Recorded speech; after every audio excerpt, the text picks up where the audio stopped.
Hello friends, সম্পূর্ণ গল্পটুকু দেখতে থাকুন। আশা করি গল্পটি ভালো লাগবে। হর্সড উইথ রোমান্স, জোরপূর্বক রোমান্স। গল্পের শেষ অংশ। ঘুম থেকে উঠে হতভম্বের মতো বিছানার উপর বসে আছে নিশি। যে রুমের বিছানায় সে বসে আছে সেখানে কোনো কিছুই তার বাড়ির মতো না। সে তো সকালে নাস্তা করার পর নিজের রুমেই ঘুমিয়েছিল নাকি। নিজের কথা নিজের কাছেই অদ্ভুত ঠেকছে নিশির। ফের চোখ বন্ধ করে সকালবেলা ঘুম থেকে উঠে নাস্তা সেরে আবার ঘুমানোর আগ পর্যন্ত সময়টাতে কি কি করেছে তা মনে করার চেষ্টা করলো। সবই তো ঠিক আছে। নাস্তা খেয়ে বিছানার পাশে পড়ার টেবিল থেকে পানিও খেয়েছিল, কিন্তু এই জায়গাটায় ঘুমাতে ঘুমাতে কি করে চলে এলো? তাহলে কি ঘুমের ঘোরে হেঁটে? এমন তো কোনো সমস্যার তার ছিল না। বিরক্ত আর লজ্জায় মাথায় হাত দিয়ে বসে রইল কিছুক্ষণ।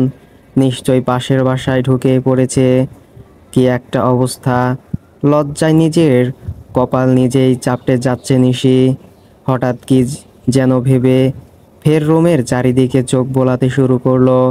রুমটা বেশ পরিচিত লাগছে, কিন্তু এই বাড়ির মানুষজন কই? চারপাশের নীরবতায় বাইরে পাখির কিচিরমিচির শব্দ বেশ স্পষ্ট শোনা যাচ্ছে।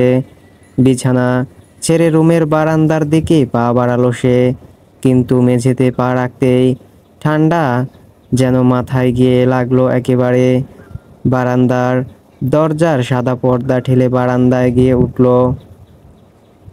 বাইরের বাগানটাও চেনা চেনা লাগছে। খটখট আওয়াজ কানে আসতেই বাপাশে তাকালো। আহিল খুব মনোযোগ দিয়ে ল্যাপটপে টাইপিং করে যাচ্ছে। চেহারার কি দশা করেছে! হাতে ফের লাল রঙা মিউকো প্লাস্টার বাঁধা। সেদিন তো ছিল না। আবার কি ব্যথা পেয়েছে? দূর থেকে চেহারা দেখেই নিশি বুঝতে পারছে আহিলের রাগের পরিমাণটা। কিন্তু এখানে কি করে এলো? চারপাশ ভালো করে দেখতেই মনে পড়ল আহিলের ফার্ম হাউস, যেটা বিগত 5 বছরে আজ নিয়ে দুবার এসেছে। কিন্তু খালি পায়ে হাঁটছো কেন ঠান্ডার মধ্যে? আহিলের আচমকা এমন হুংকার দেওয়া কথা শুনে লাফিয়ে উঠল নিশি। বুকটা এখনো কাঁপছে মৃদু। তটস্থ হয়ে গেল পেছনেই ফিরতেই দেখা গেল আহিল একদম গা ঘেঁষে দাঁড়িয়ে আছে। 2 কদম পিছিয়ে দৌড় দিতেই আটকে ফেললো কোমর আগলে ধরে। ভয়ে হাত পা কাঁপুনি ধরে গেছে তার। আহিলার কিছু না বলে নিশিকে একদম নিজের সাথে মিশিয়ে দাঁড় করালো। কপালের উপর ছড়িয়ে থাকা চুলগুলোকে কানের পেছনে গুজে দিল। আমার থেকে যে অন্তত তুমি নিজেকে লুকাতে পারবে না, তার সম্পর্কে কি বিগত 5 বছরেও তোমার ধারণা হয়নি? নাকি আজকাল নিজেকে খুব অ্যাফিশিয়েন্ট ভাবছো? ভ্রু নাচিয়ে বলল। শেষের কথাটা শুনে চোখ তুলে তাকালো নিশি। দৃষ্টি একদম আহিলের চোখ বরাবর। তাকে নিয়ে কি বিদ্রুপ করলো নাকি রাগ বুঝতে পারছে না। আমাকে তো কোনো কালেই বোঝার চেষ্টা করনি, অযথা আজও করো না। ব্যাপারটা হয়তো আমারই ভালো লাগবে না, কারণ ভুলভাল বুঝতে তো তোমার জুড়ি মেলা ভার। এইবার নিশি নিজেকে ছাড়াতে চেষ্টা করলো। এই লোক, এই অসভ্য লোকটা চিরকাল তাকে নিয়ে মশকরা করবে, চিরটাকাল। সারণ, উত্তরে আহিল নিজের সাথে আরো মিশিয়ে নিল। সারণ বলছি, আমি ওয়াশরুমে যাব। এইবারও ছাড়লো না সে, বরং কিছুটা চেপে ধরলো আরো। আহ লাগছে আমার। তুমি কি ছাড়বা আমাকে, নাকি গায়ের সব হাড়গোড় ভেঙে ফেলবা? এইভাবে ধরছো কেন? আমি কি চোর না ডাকাত? জবাবে বিদ্রুপের হাসি হাসল আহিল। তার চেয়েও বড় কথা কিছু। আহিলের এমন গা জ্বলনি কথা শুনে রেগে বোম হয়ে গেল নিশি। দুহাতে আহিলকে ঠেলতে ঠেলতে সমানে বক বক করে যাচ্ছে। এক পর্যায়ে সামলাতে না পেরে বা হাতে নিশির মাথার পেছন দিক চেপে ধরে একদম মুখোমুখি খুব কাছে নিয়ে এলো। তখনও থামার নাম নেই নিশির। কি হচ্ছে তা সম্পর্কেও কোনো হেলদোল নাই। সে তার মতো করে কাজ করে যাচ্ছে। নিশির ঠোঁটে আহিলকে আবিষ্কার করার পর ধাতস্থ হলো সে। ব্যাপারটা মাথায় খেলতেই সারা শরীরে এক অজানা শিহরণ বয়ে যাচ্ছে যেন। অনেকটা দিন, বেশ অনেকটা দিন, ঠিক এক একটা বছরের মতো করে এক একটা দিন কাটিয়েছে নিশি এই মানুষটার সংস্পর্শহীনতায়। বন্ধ চোখের পলক মেলতেই আহিলের দিকে তাকালো নিশি। অল্প অল্প করে চোখের জল গড়িয়ে পড়ছে তার গাল বেয়ে। নিশি নিপ্রভ তাকিয়ে আছে আহিলের দিকে। কিভাবে লোকটা ক্রমশ অস্থির হয়ে পড়েছে। এবার দম বন্ধ হয়ে আসছে তার। দুহাত আহিলের বুকে ঠেকিয়ে চাপ দিতেই আটকে নিল সে। নিশির অবস্থা কিছুটা আন্দাজ করে ছেড়ে দেওয়ার আগে নিচে ঠোঁট খুব জোরেই কামড় বসিয়ে দিল আহিল। ছিটকে কয়েক কদম সরে গিয়ে দুহাতে ঠোঁট চেপে ধরল নিশি। চোখ ভরে এসেছে তার। আহিল দুহাতের মুঠো শক্ত করে নিজেকে কন্ট্রোল করার চেষ্টা করছে ক্রমশ, কিন্তু পারছে না। রাগ নিয়ে নিশির দিকে তেড়ে যেতেই ভয় কেঁপে উঠল নিশি। এলোমেলো পায়ে কয়েক কদম পেছাতেই সেখানকার ডিভানে হুমড়ি খেয়ে বসে পড়ল। তা দেখে থমকে দাঁড়ালো আহিল। আর যাই হোক, প্রিয়জনের চোখে নিজের জন্য ভালোবাসাহীন ভয় হয়তো কেউই চাইবে না। আর দাঁড়ালো না সে। বারান্দার সিঁড়ি দিয়েই একেবারে বাগানে চলে গেল। দুহাত কোমরে ঠেকিয়ে দাঁড়িয়ে রইল আহিল ওখানেই। নিশি ওখানে বসেই চুপচাপ তাকিয়ে রইল আহিলের দিকে। তারপর ডিভান ছেড়ে চলে আসলো রুমে। ওয়াশরুম থেকে গোসল সেরে তোয়ালে পেঁচিয়ে বের হয়ে আসলো নিশি। কজেট খুলে জামা কাপড় ঘাঁটতে লাগলো। এখানে আসাই হয়েছে এই নিয়ে দুইবার, আর প্রতিবারই বিনা নোটিশে। কোনোবারই কোনো জামা কাপড় আনা হয়নি। তবে সেবার আহিল কিছু ড্রেস তাকে শপিং করে এনে দিয়েছিল, সেগুলোই ঘেটে যাচ্ছে নিশি। অনেক দিন ধরে ওয়েস্টার্ন না করার কারণ দরুন একটা হেজিটেশন কাজ করছে তার মধ্যে। আর কিছু না ভেবে স্কাই রঙা বাটিক ফ্লোর টাচ টপ নিয়ে ঢুকে পড়ল নিশি। জামার নেকের দিকের ফিতা ড্রেসিং টেবিলের আয়নার সামনে দাঁড়িয়ে বাঁধতে বাঁধতে আহিল রুমে ঢুকলো। সেন্টার টেবিলের ওপর থেকে এক গ্লাস পানি উঠিয়ে খেয়ে নিল। নিশি আর চোখে দেখে যাচ্ছে আহিলকে। হাতে গলায় বডি লোশন মাখানোর সময় একদম পেছনে এসে দাঁড়ালো আহিল। এক পলক আয়নায় নিশিকে দেখে নিল ভালো করে। সদ্য গোছল শেষে ভেজা চুলে একদম লমনীয় মোহনীয় লাগছে নিশিকে। এই কয়েক বছরে মেয়েটার গায়ের শ্যামবর্ণ ভাবটা একেবারে উঠে গিয়েছে যেন। এত ফর্সা কি করে হয়ে গেল, নাকি তারই দেখার সময় হয়নি? নিচের ঠোঁট আর তার নিচের অংশ কিছু অংশ লাল হয়ে ফুলে আছে একদম। আর তাকালো না আয়নায় সে। জামার কোমরের দিকের বেল্ট দুটো বেঁধে দিতে দিতে কেয়ারটেকার বাজার করে রেখে গেছে। রান্নাটা গিয়ে তুমি শুরু করবে, হেল্পের জন্য কাউকে ডাকতে পারবে না। অলস মস্তিষ্ক মানেই শয়তানের আড্ডাখানা। এখন থেকে সব তুমি করবে নিজ হাতে, অন্যথা হবে তো আশা করি বাকিটা আর বলতে হবে না।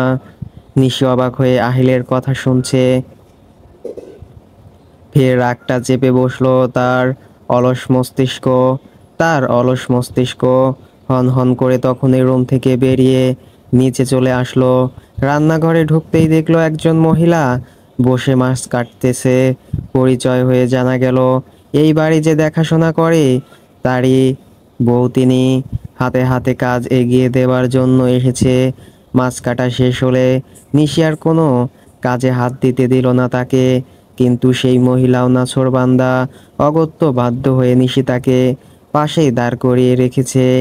রান্না শেষ করে তাদের দুজনের জন্য পরিমাণ মতো খাবার রেখে বাকিটা মহিলাকে দিয়ে দিল সে। যাওয়ার আগে বারবার বলে গেল কোনো কাজ লাগলে যেন তাকে অবশ্যই ডাকে। রান্নাঘর গুছিয়ে টেবিল সাজিয়ে ওপরে চলে আসলো নিশি। ঘেমে নে এই শীতের মাঝেও একাকার হয়ে আছে সে। চুলার কাছে গেলেই দমটা যেন হয় ফট করে বন্ধ হয়ে যাবে তার। গোছলের উদ্দেশ্যে নিয়ে রুমে গেলেও তার হলো না। আহিল গিয়েছে গোছলে তখন। বাধ্য হয়ে পাশের রুমে যেতেই দেখা গেল সেখানকার টেবিলের উপর ফাইলপত্র গুছিয়ে ছড়িয়ে ছিটিয়ে রয়েছে। ল্যাপটপ চার্জ অন করে এখানেই রেখে গেছে সে। একবার সব কিছু গোছানোর জন্য এগিয়ে গিয়েও ফিরে এলো নিশি। তারপর ফ্রেশ হতে চলে গেল। শিমুল বেগমের ক্লজেট খুলে একটা সুতি শাড়ি নিয়েই ঢুকে পড়ল সে। কেন যেন আজকে শাড়ি পরতে খুব ইচ্ছে করছে তার। শাশুড়ির ব্লাউজ পেটিকোট ফিটিং না হলেও চালিয়ে নেবার মতোই। ওয়াশরুম থেকে কোনো রকমে শাড়ি পেঁচিয়ে এসে রুমে পড়া শুরু করলো নিশি। ঠিক তখনই কাঁধের দুপাশে তোয়ালে ফেলে মাথা মুছতে মুছতে ল্যাপটপ চেক করতে এলো আহিল। নিশি এখনো দেখেনি আহিলকে। কুচিগুলো ঠিকঠাক করে ধরতেই দেখলো আহিল তার সামনে বসে কুচি ধরে দিচ্ছে। শাড়ি পরা তো ভালোই রপ্ত করে ফেলেছ। হুম। কুচি ঠিকঠাক করে বাকি শাড়িটাও ঠিক করে দিল ঝটপট। মাথায় তোয়ালে খুলে চুল ঝাড়তেই ঘন ঘন গোছল দিচ্ছ কেন? তোমার পানি ঘাটানোতে কিন্তু আমি পই পই করে নিষেধ করেছিলাম নিশি। এর জন্য কি আমি ফ্রেশও হব না? তুমি গোসল করে এসো, আমাকে ফ্রেশ হবার সংজ্ঞা শেখাও।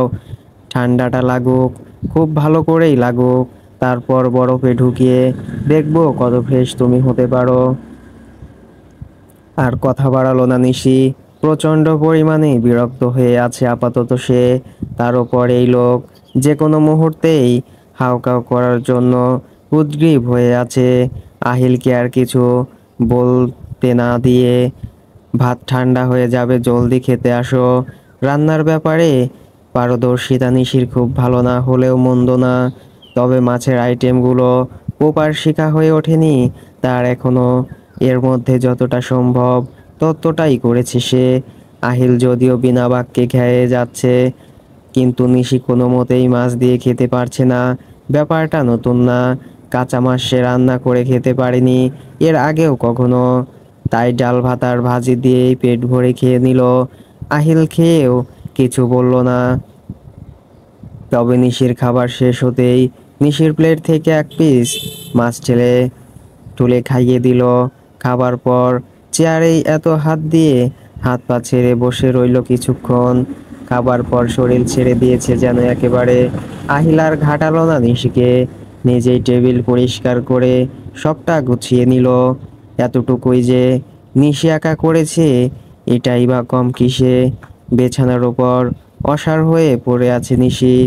কাল রাতটা আহিলের স্পর্শে স্বপ্নের মতো কাটলেও সকালটা যে সেই শোক নামক স্বপ্নটাকে কাচের দেয়ালের মতো ভেঙে গুঁড়িয়ে দিবে তা কোনাক্ষরেও ভাবতে পারেনি সে।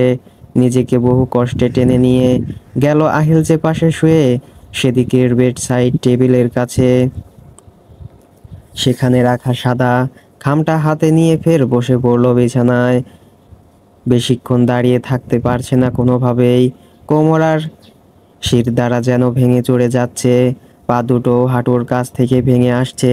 সব কিছু তো স্বাভাবিক ছিল, কিন্তু ভালোবাসার মাঝে হুট করেই আহিলের হিংস্রতা কোনোভাবেই নিশির দেহ মন মেনে নিতে পারছে না। রাতে ব্যাপারটা স্বাভাবিক মেনে নিলেও সকালটা যে তা ভুল প্রমাণ করে দিল। হাতে থাকা সাদা খামটার দিকে ফের তাকালো সে। আজ সকালেই আহিল তার বিছানায় নিশির মূল্য লিখে গিয়েছে এই চেক সাইন করে। ওই দিন খুব করে জানতে চেয়েছিল কিনা, অজান্তেই চোখের জল গড়িয়ে পড়ল তার। আহিল কি করে পারলো সেটাই নিশি মেনে নিতে পারছে না, কোনোভাবেই না। বারবার নিজেকে সামলাতে গিয়েও সামলাতে পারছে না সে। চোখগুলো বেহায়া হয়েছে ভীষণ। একবার মোছার পরেও কেমন বেহায়াপনা করে যাচ্ছে। হাতের চেকটা সযত্নে ক্লজেটে তুলে রাখলো নিশি। গায়ে পেঁচানো বিছানায় চাদর সহই ওয়াশরুমে ঢুকে পড়ল সে। শাওয়ার অন করে চিৎকার করে কেঁদে যাচ্ছে। রাগে জেদে নিজের গায়ের চামড়া নিজেই খামচে ধরছে বারবার। দুহাতে মাথার চুল টেনে ধরে দেয়ালেও মাথা ঠেকেছে। রাগটা নিজের উপর ক্রমশ বাড়তে শুরু করেছে তার। আর যে সহ্য হচ্ছে না যন্ত্রণা, শান্তি পাচ্ছে না, ভেতরটা ছারখার হয়ে যাচ্ছে। এই কথাগুলো কেন বলল সে আহিলকে সেদিন? কেন বলেছিলই যখন, তখন কেন মেনে নিতে পারছে না? কেন এত কষ্ট কেন হচ্ছে? আল্লাহ, আমার ভেতরটা দুমড়ে মুচড়ে শেষ হয়ে যাচ্ছে। কেন এমন হচ্ছে? কেন? হুট করে সকালের দিকে এক ইমার্জেন্সি কল পেয়ে গাড়ি নিয়ে বেরিয়েছিল আহিল। জলদি করে ফ্রেশ হয়ে কিভাবে যে সে বের হয়েছিল তা সে নিজেই বলতে পারবে না। সদর দরজা ঠেলে ভেতরে ঢুকতেই দেখলো কেয়ারটেকার এর মিসেস বেরিয়ে যাচ্ছেন। আহিলকে দেখে এই ভদ্র মহিলা সালাম দিলেন। সালামের উত্তর দিয়ে সামনে তাকাতেই দেখা গেল নিশি একা একাই নিজেকে টেনে হিঁচড়ে নিয়ে কাজ করে যাচ্ছে। এক দৃষ্টিতে আহিল সেদিকেই তাকিয়ে আছে, তারপর উঠে গিয়ে নিজেই চেয়ার টেনে বসে পড়ল ডাইনিংয়ে। নিশি আড়ষ্ট হাতে আহিলের প্লেটের খাবার তুলে দিয়ে দাঁড়িয়ে রইল চুপচাপ, ঠোঁট কামড়ে। কাল রাতের পর থেকে এখন অবধি একবারও চোখের পাতা এক করতে পারেনি সে।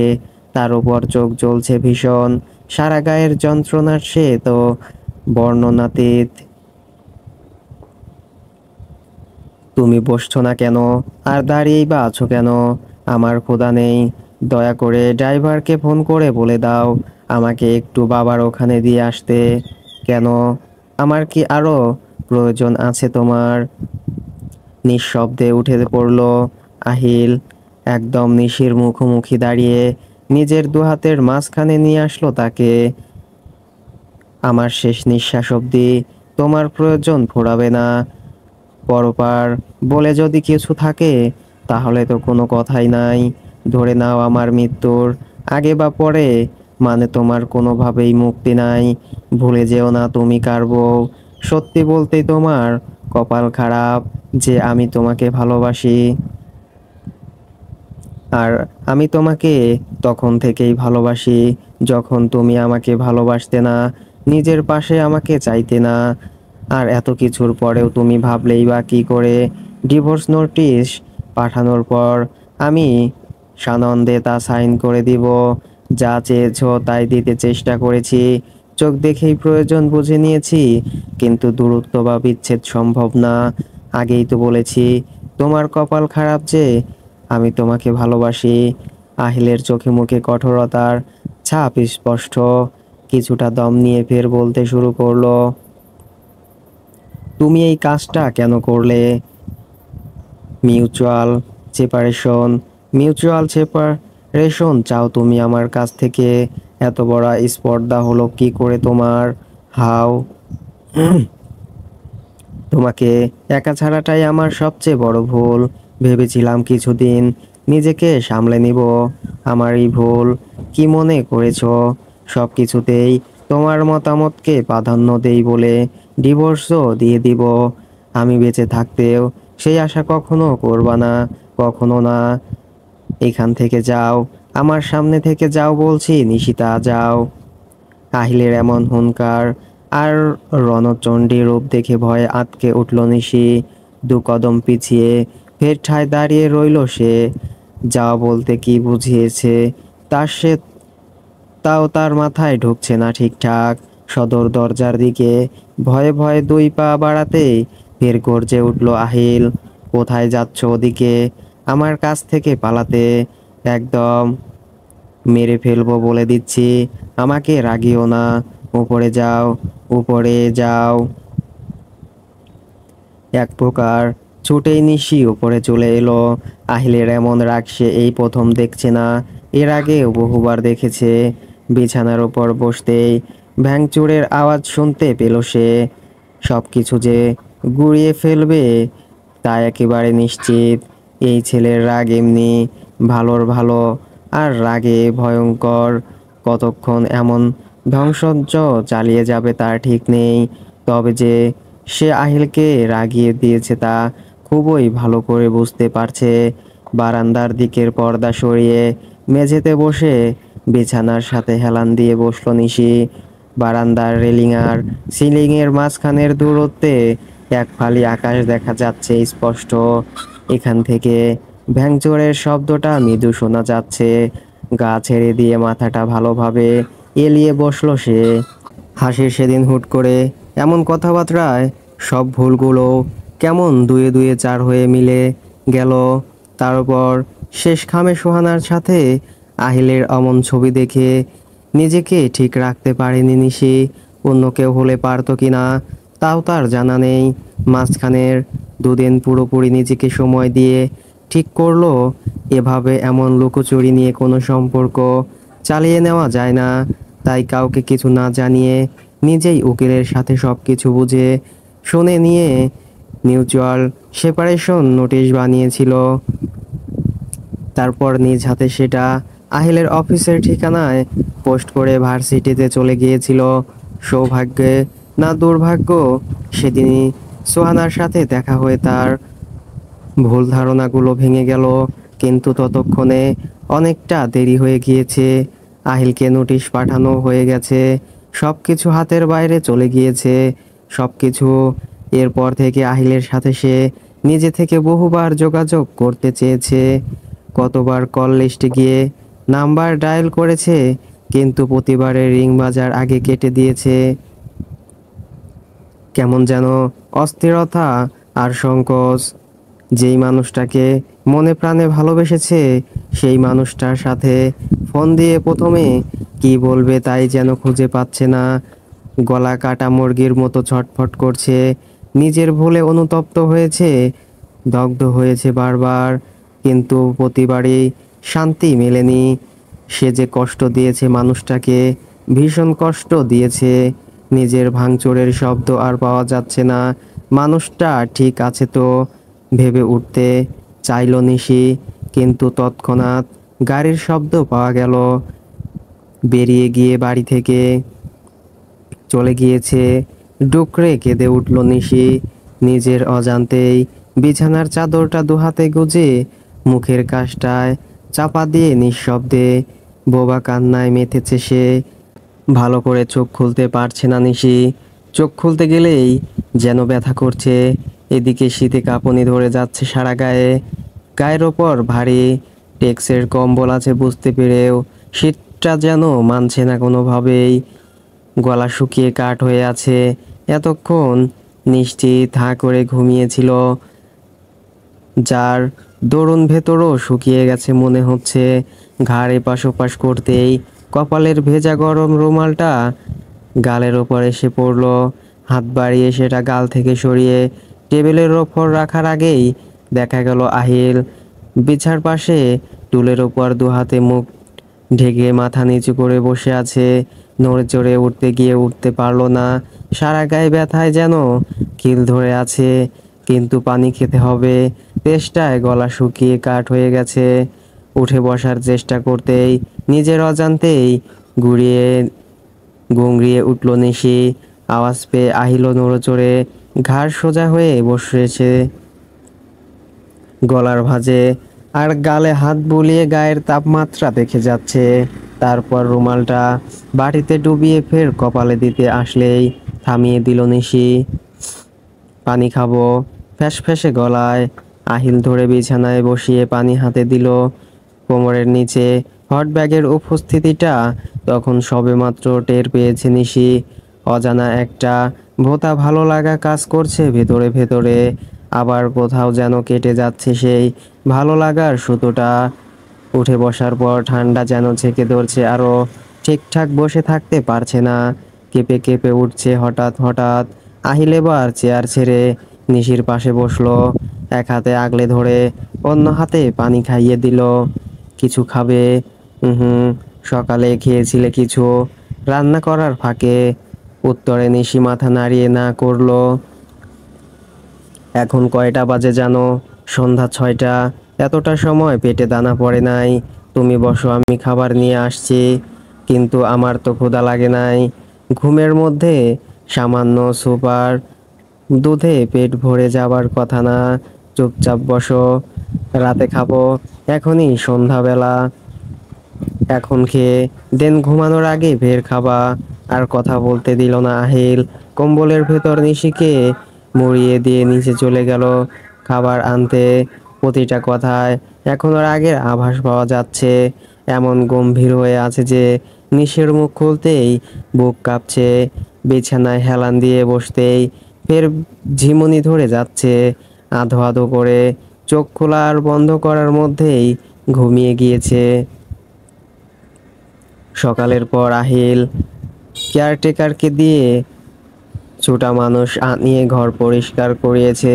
তারপর রান্নার জন্য মানুষ ঠিক করার কথা বলতেই উনি অস্বস্তি নিয়ে নিজের মিসেজের কথা বললেন। কারণ সবাইকে তো আর রান্নার কাজ দেওয়া যায় না। আর যারা ভালো রান্না করে তারা সবাই শহরের দিকের হোটেলগুলোতে কাজের জন্য চলে যায়। সব কিছু ভেবে আহিল রাবেয়াকে রান্নার কথা বলে উপরে চলে যায়। তখন রাগের মাথায় ভাঙচুর করে রেনুনের পর নিশির সাথে আর দেখা হয়নি। মূলত বাড়ি থেকে চলে গিয়েছিল রাগটাকে নিয়ন্ত্রণে আনার জন্য। এতে করে আর যাই হোক জমে থাকা রাগটা বেরিয়ে গিয়ে মাথা ঠান্ডা হয়েছে। এখন না হয় ধীরে সুস্থে ভেবে চিন্তে বাকি কাজ সামলানো যাবে। দীর্ঘশ্বাস ফেলে রুমে গিয়ে নিশিকে খুঁজতে গিয়ে বিছানার পাশে মেঝেতে বসা অবস্থায় পেয়েছে। জ্ঞান নেই বললেই চলে তার। জ্বরে শরীর পুড়ে যাচ্ছে। চুলের জলে ভারী ভেজে কোমরে পিঠে লেপ্টে আছে। জলদি করে চুল মুছে দিয়ে শাড়ি পাল্টে থ্রি কোয়ার্টার আর ফুল স্লিভ টি শার্ট পরিয়ে দিয়েছে।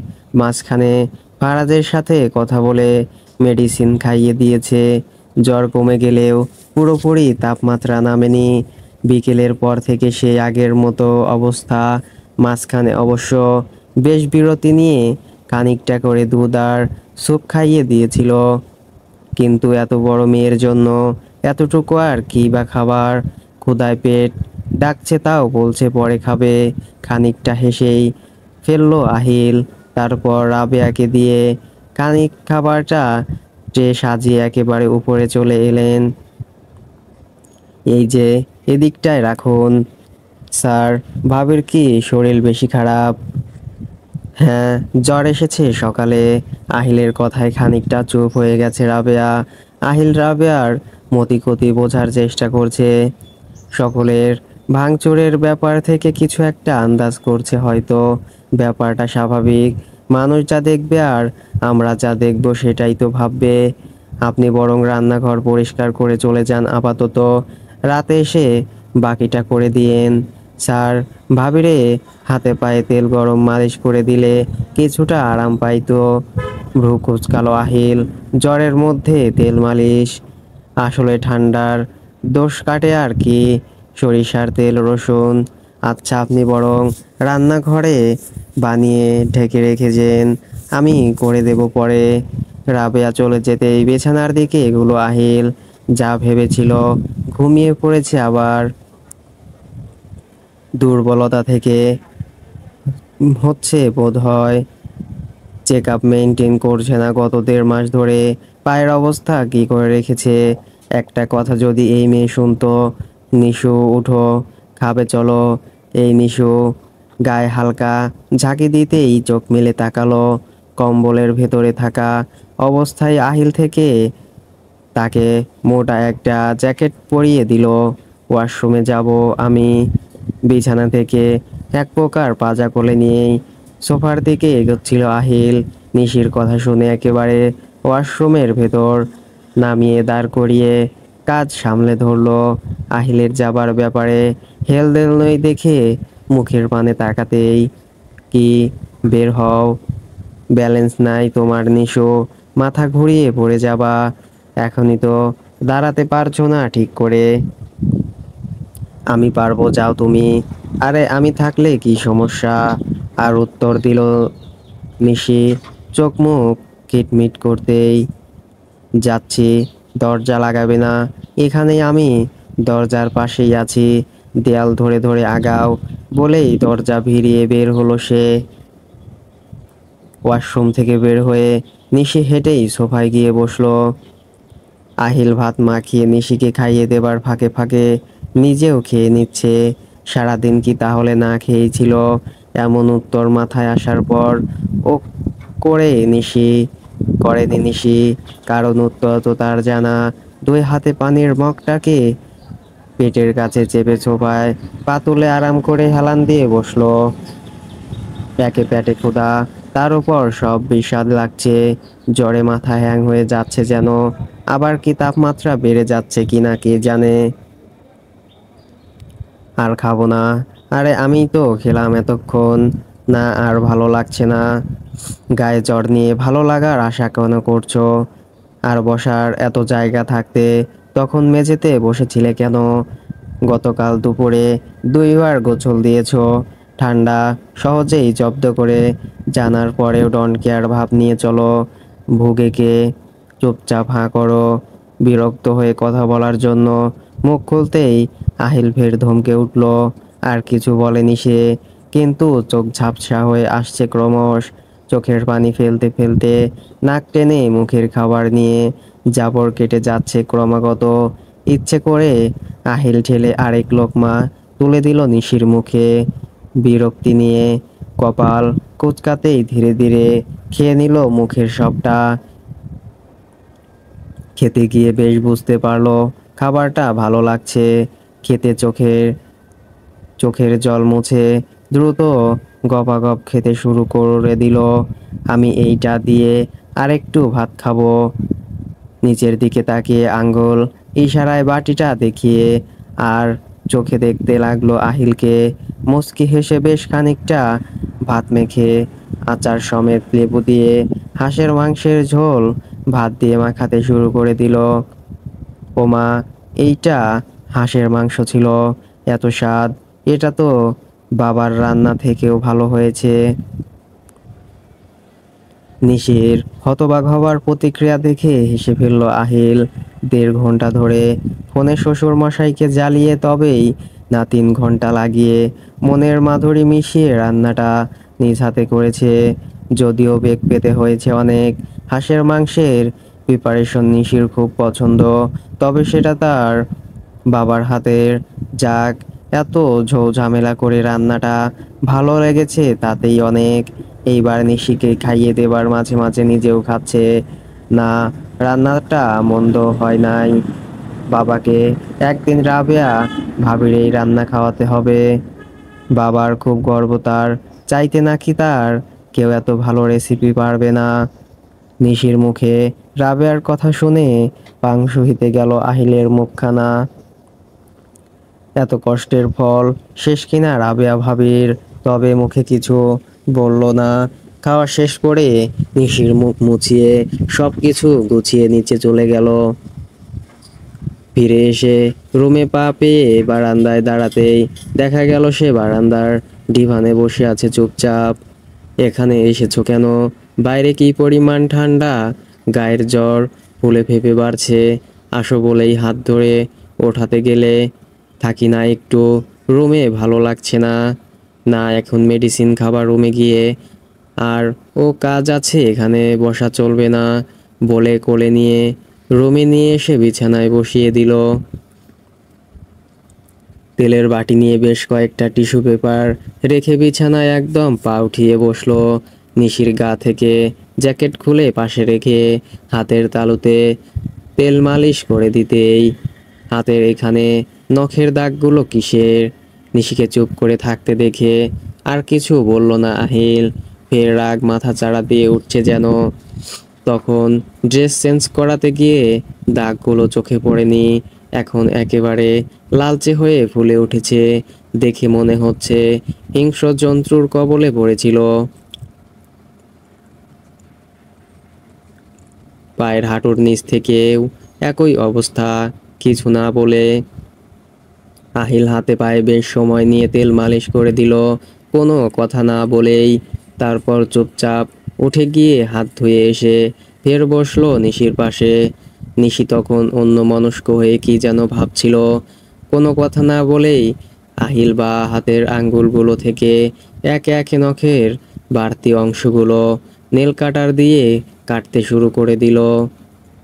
তটস্থ হয়ে নিশি হাত ছাড়িয়ে নিতেই এমন চোখ পাকানো দিল যে পেটের ভেতর সব নাড়ি ভুড়ি জট পাকিয়ে গিয়েছে। একে একে দুই হাতের সবগুলো নখ কেটে দিয়ে পায়ের গুলো কেটে দিল। কাটা নখগুলো বিছানা থেকে কুড়িয়ে উঠে এলো আহিল। এদিকে নিশি ঝড়ের গতিতে কম্বল গায়ে টেনে শুয়ে পড়ল। রাক্ষস থেকে মানুষ বানিয়েছি, কই খুশি হবে, আমাকে ধন্যবাদ দিবে তা না, কই উঠো মেডিসিন খাবে। নিশি উঠল না, গো ধরে পড়ে রইল। আহিল কিছুক্ষণ ডাকাডাকি করে চলে গেল।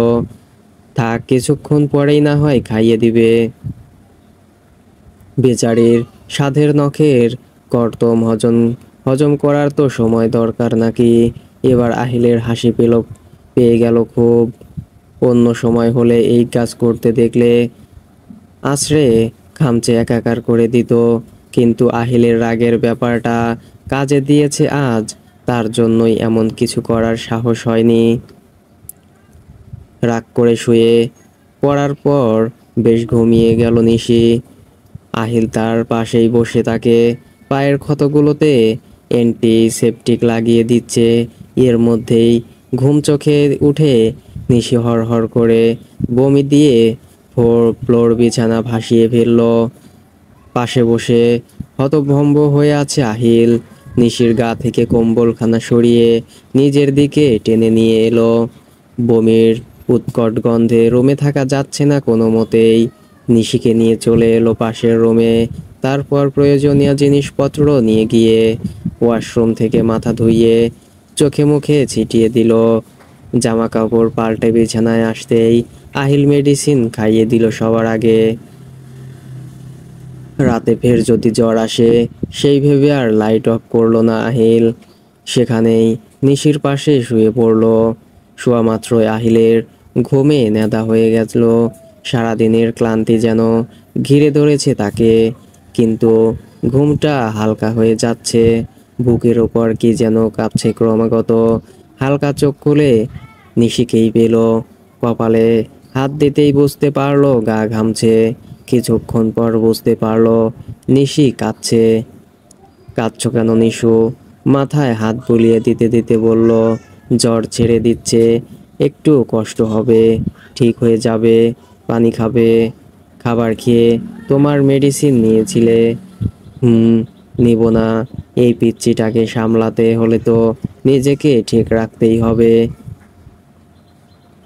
নিশি কিছু বলল না, কেঁদে যাচ্ছে এখনো। আহিল চোখ বুজেই ফের জানতে চাইলো কান্নার কারণ। আলতো হাতে মাথায় বিলি কেটে দিতে দিতে মাথার চাঁদিতে চুমুক। ঘুমের জন্য চোখ খুলতে পারছে না কোনো মতেই। এইবার উঠে বসলো নিশি। কোনো এর দিকের কিছুটা নিচে অনেকটা কেটেছে আহিলের। ভ্যাংচোরের কোনো এক ফাঁকে হয়তো লেগেছিল, অথচ তার কোনো খেয়ালই নেই সেদিকে। রক্ত শুকিয়ে কালচে হয়ে আছে, শার্টের হাতায়ও রক্ত লেগে আছে। তখন হাত জড়িয়ে বুকের ওপর মাথা রাখতে গেলেই গংরিয়ে উঠছিল আহিল। ধড়ফড়িয়ে উঠে বসে সারা গায়ে হাত দিয়ে খুঁজে পেয়েছিল ক্ষতটা। মানুষটা একটু রোগ পড়ার আগেই জীবন সব কিছু সামলে নেন, অথচ নিজের দিকে তার বিন্দু বিসর্গ পরিমাণ নেই। এই মানুষটাকে কি করে এত ভুল বুঝলো সে? কি করে পারলো? বুকের বাঁ পাশে হাত ঠেকিয়ে ধরে ডুকরে কেঁদে উঠল নিশি। কেমন যেন এক বিশ্রী অনুভূতি হচ্ছে তার। মানুষটার এত ভালোবাসা, তাকে ভুল বোঝা, দূরে সরিয়ে দেবার পরেও আগলে রাখা, অনেক ভুল হয়ে গিয়েছে তার, অনেক বড় ভুল। 3 দিন জ্বরে ভুগে সুস্থ হয়ে উঠেছে নিশি, কিন্তু দুর্বলতা একেবারে গ্রাস করে ফেলেছে তাকে। বিগত সপ্তাহখানেক আহিল তাকে 1 মিনিটের জন্য চোখের আড়াল হতে দেয়নি। সব সময় তার পাশে ছিল ছায়ার মতো। এমনকি রাতে উঠে ওয়াশরুমে গেলেও সে দরজার বাইরে দাঁড়িয়ে থাকতো। খাওয়া দাওয়া থেকে শুরু করে কোনো কিছু এদিক ওদিক হতে দেয়নি। তার উপর ডাক্তারের কাছে চেক আপের জন্য যাওয়া হয়েছে 2 দিন। সেখান থেকে ফিরে তো ধোলাই হয়েছে তার এক প্রকার বলা চলে। ডাক্তার অভিযোগ দিয়েছে এক গাদা, বিশেষ করে পায়ের জন্য। শরীর এলে নাকি ব্লাডও কম। ডাক্তার দেখানোর পর টোটালি বেড রেস্টেই রেখেছে আহিল। তার সাথে প্রতিবেলার বকা তো ফ্রি। তার জন্য আনত খাবার মুখ ফেটে না বললেই হলো। দ্বিগুণ খেতে হবে শাস্তিস্বরূপ। আহিলের যত্ন আর তার প্রতি দায়িত্ব দেখে নিশির অপরাধ বোধটা যেন দিন দিন পাহাড় সমান হয়ে যাচ্ছে। সময় নামক স্রোতটা ভালোবাসাকে গাঢ় করে দিয়ে গেলেও রেখে গিয়েছিল দূরত্ব নামক সংকোচটাকে। আল্লাহর অশেষ রহমতে সেই সংকোচটাও দূর হয়ে গিয়েছে, কিন্তু তার নিজের কাছে নিজের অপরাধবোধ তাকে যেন খুবলে খুবলে খাচ্ছে প্রতিনিয়ত। শিমুল বেগম চায়না থেকে ফিরেছেন দিন দুয়েক আগে। তার সাথেই ফোনে কথা বলছিল নিশি। আহিল পাশে বসেই ল্যাপটপে কাজ করছিল। কথাবার্তায় তার কাজে সমস্যা হচ্ছে বিধায় বিছানা থেকে উঠে একেবারে বারান্দায় চলে গেল ল্যাপটপ সমেত। ইদানিং তার ল্যাপটপে কি এত কাজ, সেটাই খুঁজে পায় না নিশি। রাত জেগেও সেই একই কাজ। মাঝে মাঝে নিশিও ইচ্ছে করে বিরক্ত করে, তবে আহিল বিরক্ত হয় না, বরং মুখ ভর্তি হাসি নিয়ে তাকে জড়িয়ে ধরে, হাড়গোড় ভাঙার জোগাড় করে চেপে ধরে। সকালে ঘুম থেকে আহিলকে পাশে পাওয়া গেল না। নিচে আছে ভেবে ফ্রেশ হয়ে বেরিয়ে আসতেই রুমেই দেখা গেল তাকে। কোথায় গিয়েছিলে এত সকালে? এই তো নিচেই, কেয়ারটেকারের সাথে কথা বলছিলাম। এত জলদি উঠে গেলে? ঘুম ভেঙে গেল, একটু বাইরে থেকে হেঁটে আসি চলো। উহু, নো হাঁটাহাঁটি, পা এখনো ঠিক হয়নি। পায়ের উপর চাপ দেওয়া চলবে না কোনোভাবেই। আর কি জুতা পায়ে দিয়েছো এটা? কি বলেছিলেন ডক্টর? অলওয়েজ সফট আর কমফোর্টেবল শু ক্যারি করতে। নিশি কিছু বলল না। পায়ের জুতা চেঞ্জ করে বারান্দার ডিভানে গিয়ে বসলো সে। এত ধরা বাঁধার জীবন ভালো লাগে না। মন করলে নিজের মতো করে চলতে পারে না। এত এত রেস্ট্রিকশন, সামান্য একটা জুতা সেটার জন্য সারা মার্কেট খুঁজে খুঁজে তার জন্য কেনা হয়।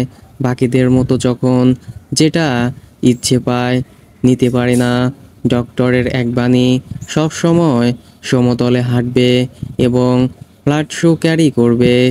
এখন তো হাঁটাহাঁটিও তো বাধা, পা তো অনেকটাই ঠিক হয়ে গেছে, ফোলাও কমে গেছে।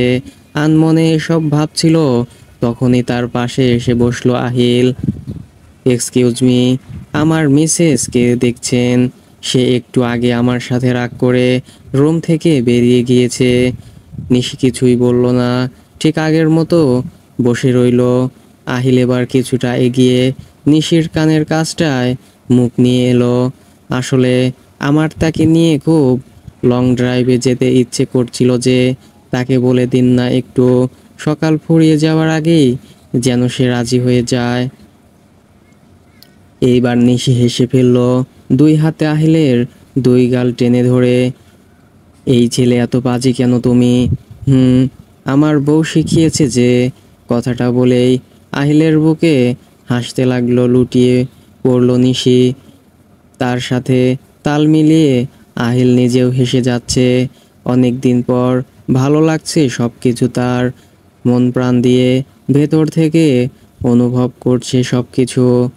সারাদিন বাইরে ঘুরে ফিরে খেয়ে দে তবেই নিশিকে নিয়ে ফার্ম হাউসে পৌঁছালো আহিল।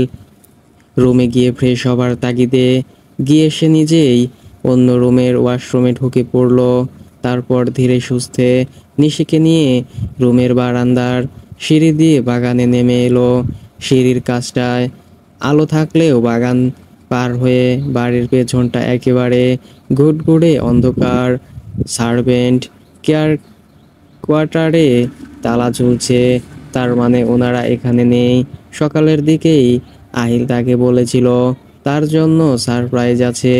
কি জিজ্ঞেস করতেই এই সময়টার কথা বলেছিল, কিন্তু এই আঁধারে কি সারপ্রাইজ দেবে সে? হাত মেললে তো বেমালুম, হাতে খুঁজে পাওয়া যাচ্ছে না। অন্ধকারে না হেঁটে আহিল নিজের ফোনের ফ্ল্যাশ জেলে নিশিকে ধরে এগোতে শুরু করলো। সামনে রাখা পাশাপাশি দুটো চেয়ারের মধ্যে এক হাতে নিশিকে জড়িয়ে নিজেও তার পাশে বসে পড়ল।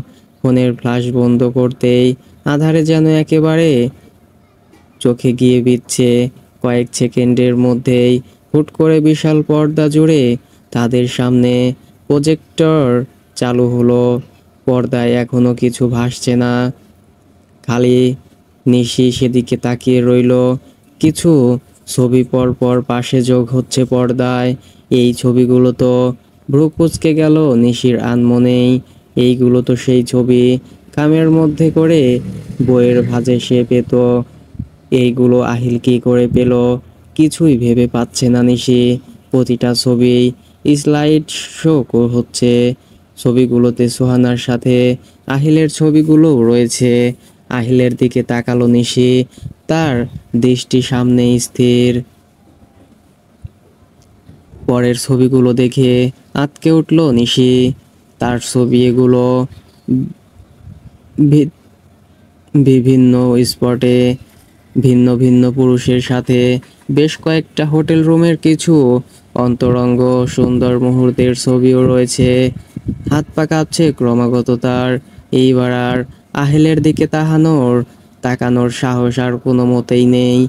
কিন্তু নিশির তখনও আরও চমকালো বাকি ছিল। একে একে ইমাদের সাথে তার হাসি আর কথাবার্তার ছবিগুলো পর্দায় ভাসতে লাগলো। একটা রেস্টুরেন্টে মুখোমুখি বসা ছবি, পেছন থেকে তোলা বাজে ইঙ্গিত নিয়ে। এইবার তার মেসেঞ্জারের কিছু কনভারসেশনস এর স্ক্রিনশট, বিভিন্ন ছেলেদের সাথে খুব বাজে ইঙ্গিতপূর্ণ কথাবার্তা। সবগুলো ছবি এখনো পর্দায় হাইলাইট হচ্ছে। নিশি স্তব্ধ হয়ে আছে সব দেখে। কে, কখন, কি হচ্ছে এসব? ক্রমাগত কাঁপছে সে। পাশ থেকে আহিল নিশির বা হাতটা আঁকড়ে ধরল শক্ত করে। এই ছবিগুলো নির্দিষ্ট তারিখ পর পর আমার অফিসের ঠিকানার খামে করে এসেছে, কিন্তু আমি হাতে পেয়েছি দিন 10 আগে, যেদিন তুমি ডিভোর্স নোটিশ পাঠিয়েছিলে। দুপুর 1টার দিকে ফারাজার সুহানা আমার সাথে দেখা করতে আসে। জানা গেল যে আমাকে আর সুহানার নিয়ে কিছু বাজে ছবি দিয়েছে তোমাকে কেউ। নিশি কিছু বলল না, চুপচাপ তাকিয়ে আছে সামনে। এইবার একটা ছবি সামনে এলো। ছবিটা আহিলার নিশির সেবার দ্বিতীয় বিবাহ বার্ষিকী উপলক্ষে তার থাইল্যান্ড গিয়েছিল সেখানকার হোটেলেরই তোলা একটা ছবি। এইবার তার পাশাপাশি নিশিকে এবং আহিলকে আলাদাভাবে পাঠানো ছবিগুলো দেখে দুইটা ছবি পাশাপাশি আনা হলো। একটাতে আহিলের পাশাপাশি অন্য মেয়ে, আর একটাতে নিশির পাশে অন্য ছেলে। খুব শুকনোভাবে মার্ক করে সবশেষে যা বোঝা গেল, তাদের ছবি তাদের দুজনের বিরুদ্ধে ব্যবহার করা হয়েছে খুব চতুরতার সাথে, এবং এতে বিন্দুমাত্র সন্দেহ নেই এডিটের ক্ষমতা নিয়ে। বাকি ছবিগুলো সেম। তাই কিছুই বুঝলাম না আপনার কাহিনী। বিবাহিত এক মেয়ের জন্য হাত ধুয়ে পিছে পড়েছেন, দেশে কি মেয়ের অকাল পড়লো? নিশিতা আমার, ভালো লাগা ভালোবাসা যে সবই বলতে পারিস। ভার্সিটিতে অ্যাডমিশনের প্রথম দিনেই চোখ লেগে গেছে। ভেবেছিলাম ধীরে সুস্থে আগাবো, কিন্তু তার আগেই পাখি অন্য খাঁচার হয়ে গেল।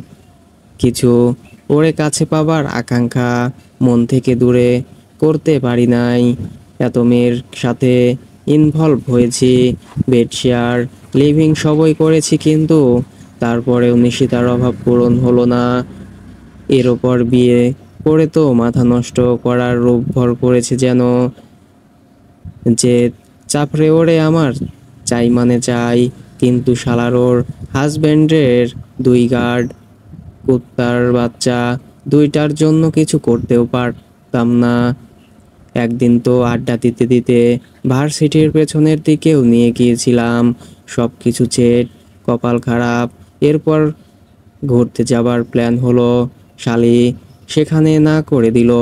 জেদ চাপলো আরো, কিন্তু খোঁজ নিয়ে জানা গেল এত খেয়ে ছেড়ে দেবার মাল না। পুরাই স্বর্ণের ডিম পাড়া হাঁস। ওর হাজবেন্ড ওর নামে কোম্পানির 45% শেয়ার রেখেছে। ঢাকার দুইটা ফ্ল্যাট, ব্যাংক ব্যালেন্স, আর তার উপর আমাদের ইউনিভার্সিটির একটা মেজর শেয়ার ওর নামে। তাছাড়া এই মেয়ের ভাই বোন নাই, বাপেরও কম না। দুই হাতে খরচ করলেও মরার আগে শেষ করা যাবে না। যদিও বা আমার নিজের বাপের আছে, কিন্তু এত রাজ্য সহ রাজকন্যা। উনি ওনার স্বামী ছেড়ে আপনার কাছে, মানে ওনার তো লাভ ম্যারেজ। আরে ধুর, টিক্স এর কাছে সব ফেল। সুযোগের অপেক্ষায় ছিলাম, সেই সুযোগ ওর বোন দিছে আমায়। ওই মাইয়া ইমাদ স্যারে রে পছন্দ করতো, কিন্তু নিশিতার সাথে দেখলেই কেমন যেন করতো। ব্যাস, সুযোগ কাজে লাগাইলাম। তোরে দেয়া ওর ইমাদ স্যারের সাথে ইমপ্রেস কিছু ফটো খিচাইলাম, সেন্ড করলাম। দেন আহিলের এডিট করা ছবি দিয়া ফেক আইডি খুলে ওর সাথে অ্যাড হইলাম। ভাবলাম কিছু হইবে, কিন্তু না। ওই শালি তো বদলার অধম। ফেসবুকে স্ক্রিনশট দিছে সব নিশিতারে। নিশিতা সোশ্যাল সাইটে অ্যাক্টিভ কম। তার মা মারা যাবার পর তো। ওয়েট, ওর ফেসবুকের খবর আপনি জানেন কিভাবে? তুই তো চালাক হইয়াও এই কথা কেমনে জিগাইলি? ওর বোনরে দিয়া কাম আমার কিছুই হয় নাই, তাই সব ছবি প্রিন্ট করায় ভাগে ভাগে ওর বইয়ে রাখা শুরু করলাম সুযোগ মতো। তার উপর তুমি ওই মডেলের লগে যা খাসা ছবি তুলে দিলা না, উম্মা সেইম কয়েকটা ছবি ওর জামাইরেও দিলাম, সারে আরো কিছু মাল মশলা খাওয়াইয়া। তবে শেষ পর্যন্ত ওর গার্ড একটা টের পাইয়া গেছে। দিছি থেরাপি। 2 দিন গোডাউনে রাইখা হাত দিয়ে অঙ্গভঙ্গি করে দেখাচ্ছে। ভিডিওটা শুরু থেকে শেষ পর্যন্ত রুদ্ধশ্বাসে দেখল নিশি। এতটা জঘন্য মানুষ কি করে হয়, কি করে? এইবার তার ভার্সিটির সিসি ক্যামেরার ফুটেজ চালু করা হয়েছে। কাট করে যখন যখন তার ব্যাগে বইয়ে খাম রাখছে তার ওই ভিডিও ফুটেজ। হাসি তাহলে সেদিন তাকে সত্যি বলেছিল সে কোন ছবি তার বইয়ে রাখেনি, কিন্তু নিশি বিশ্বাস করেনি তাকে। আরেকটা ভিডিও ফুটেজ চালু হলো। রেস্টুরেন্টের অন্ত আর নিশি মুখোমুখি বসে আছে। রাস্তায় দেখা হয়েছিল, সেখান থেকে জোর করে তাকে নিয়ে রেস্টুরেন্টে বসেছিল সেদিন অন্ত। ছবিতে যে ভুল দেখানো প্রচেষ্টা করা হয়েছিল, ফুটেজটাই তার প্রমাণ। এবার আলো জ্বলে উঠল চারপাশে। সামনের দিকের বাঁ পাশে তাকাতেই দেখলো অন্তু বসে আছে বললে ভুল হবে। তাকে বেঁধে রাখা হয়েছে। জামা কাপড়ে রক্তের ছোপ ছোপ দাগ স্পষ্ট বোঝা যাচ্ছে। খুব মার মেরেছে। নিশির হাতে। আহিল উঠে এগিয়ে গেল সেদিকে। তার এত সব কর্মকাণ্ডর জন্য স্ট্রেইট করে ফেলেছে বলে লোক লাগিয়ে এসে জনকে উঠিয়ে নিয়ে 2 দিন ধরে অমানবিক নির্যাতন করেছে। আমার অফিসের যাবতীয় ইনফরমেশন আমার পিএকে দিয়ে নিয়েছে টাকার বিনিময়ে। শেষ পর্যন্ত হাসান মুখ খুলতে পারে ভেবে তাকে মেরে ফেলার চেষ্টা করেছে বহুবার। ফের দম নিয়ে বলতে শুরু করলো আহিল, যেদিন ডিভোর্স নোটিশ পেয়েছি তার সাথেই পেয়েছি এই ছবিগুলোর খাম। আমি কিছুদিনের জন্য আউট অফ ক্রান্তি ছিলাম বলে সব জমেছিল কাকতালীয়ভাবে। ফারাজ সোহানার সাথেও সেই দিনই আমার কথা হয়।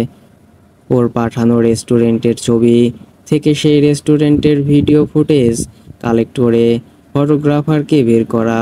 তারপর হাসান কিছুটা স্টেবল হয়ে কমিউনিকেট করলো। তারপর বাকিটা তোমার সামনে নিশি। ধীর পায়ে এগিয়ে গেল নিশি অন্তুর দিকে। এই ছেলেটা যাকে ক্লাসের সবাই ব্রিলিয়ান্ট একজন স্টুডেন্ট ভাবে, যে কোনো মেয়ের দিকে চোখ তুলে তাকাতো না ঠিক করে। এতটা বিকৃত মস্তিষ্কের মানুষ, এতটা ধূর্তার মেয়ে কি করে? তুই আমাদের ছবি পেলি কোত্থেকে? হুঙ্কার দিয়ে বলল নিশি। পেছনে দাঁড়ানো বেশ কয়েকজন হতে একজন গার্ড এসে টেবিলে 3টা ফোন পর পর সাজিয়ে রাখলো। একটু খেয়াল করতেই নিশি দেখলো সবগুলো তার হারিয়ে যাওয়া ফোন। তার মানে নিজের ক্রোধ আর ধরে রাখতে পারলো না নিশি। একের পর এক থাপ্পড় ঘুষি দিয়ে চলছে অন্তুকে। নিঃশ্বাস চলে গেলেও হয়তো মানুষের এত কষ্ট হয় না যতটা কষ্ট তুই আমায় দিয়েছিস। তোকে আমি এতটা কাছের ভাবতাম, আর তুই এইভাবে আমায় আঘাত করলি। এতটা বিকৃত তুই, এতটা। বলেই নিশি সমানে মারতে লাগলো অন্তুকে। এতটা জঘন্য কি করে হতে পারে মানুষ? কি করে? পেছন থেকে জড়িয়ে ধরে ছাড়িয়ে নিল আহিল, নিজের সাথে মিশিয়ে দাঁড় করিয়ে গার্ডদের ইশারা করে অন্তুর দিকে তীক্ষ্ণ দৃষ্টি ছুড়ে দিয়ে নিশিকে নিয়ে উপরে চলে গেল। এখনো ক্রমাগত কাঁপছে নিশি, আহিলকে জড়িয়ে ধরে বসে রয়েছে। তুমি সেদিন ঠিক বলেছিলে আমি তোমার ভালোবাসার যোগ্য না। একদমই না। আমি চুপ, একদম চুপ। তুমি পরিস্থিতির শিকার নিশু। আমি তো হ্যাং হয়ে গিয়েছিলাম এসব দেখে। সুহানা আর ফারাদ যদি সবটা খুলে না বলতো। Thanks to god. ও অনেক বড় গেম খেলেছিল নিশু, অনেক বড়। কিন্তু গুটি চালতে গিয়ে ভুল করেছে। ওকে পুলিশে দাও তুমি। ওর ফাঁসি, সবচেয়ে বড় শাস্তি ওর জন্য বরাদ্দ করা হয়েছে। তুমি শুধু স্থির হও, সব ঠিক হয়ে গেছে নিশু। এভরিথিং ইজ ওকে নাও। ও যদি সফল হতো আমি মরে যেতাম আহিল, বিশ্বাস করো। এতই সহজ। ওই বেটা ভুলে গিয়েছিল কার কলিজায় হাত দিয়েছে। নিশিতা ইসলাম কার বউ। আমি থাকতে কেউ কিচ্ছু করতে পারবে না, কিচ্ছু না। ভালোবাসি তো নাকি পিচ্চিটাকে? বলেই শক্ত করে জড়িয়ে ধরে চুমু খেলো নিশির কপালে। কথা বলতে গিয়ে আটকে গেল সে। গলা দিয়ে শব্দই আসছে না তার। চোখ ফাটা কান্না সংবরণ করে আহিলের বুকের বা পাশটায় চুমু খেলো সন্তপর্ণে। সো ফ্রেন্ডস, গল্পটি কেমন হয়েছে প্লিজ সবাই কমেন্ট করে জানাবেন। আর প্লিজ সবাই একটু আমার ইউটিউব চ্যানেলটি সাবস্ক্রাইব করে দিবেন এবং ভুল ত্রুটি হলে ক্ষমার দৃষ্টিতে দেখবেন। ভালো থাকবেন, সুস্থ থাকবেন। ধন্যবাদ সবাইকে।